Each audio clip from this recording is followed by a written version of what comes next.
स्वच्छ सर्वेक्षण 2024-25 मध्ये विटा नगर परिषदेने 20,000 ते 50,000 लोकसंख्येच्या गटात देशात अव्वल स्थान पटकावलं असून यासाठी नवी दिल्लीत राष्ट्रपती द्रौपदी मुर्मू यांच्या हस्ते व केंद्रीय गृहनिर्माण नगरविकास मंत्री मनोहर लाल आणि राज्यमंत्री तोखन साहू यांच्या प्रमुख उपस्थितीत आज पालिका प्रशासनाला सन्मानित करण्यात आले।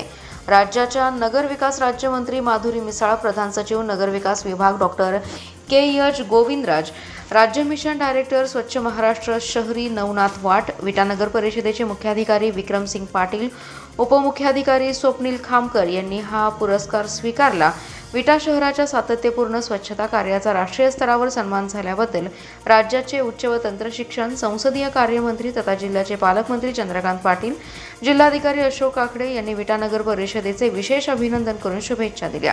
शहरी गृहनिर्माण आणि विकास मंत्रालयाने यावर्षी स्वच्छ सर्वेक्षण 2024 करिता गुणांकन पद्धती बदललेली असून सुपर स्वच्छ लीग ही नवीन विशेष कॅटेगरी निर्माण केली आहे। स्वच्छ सर्वेक्षण 2023 पर्यंत जी शहरे सलग 3 वर्ष रँकमध्ये आहेत अशा शहरांसाठी सुपर स्वच्छ लीग ही विशेष कॅटेगरी निर्माण करण्यात आली। यामध्ये 20,000 ते 50,000 लोकसंख्या गटामध्ये विटा शहराने सुपर स्वच्छ मानांकन मिळवले असून देशात प्रथम क्रमांक पटकावला आहे।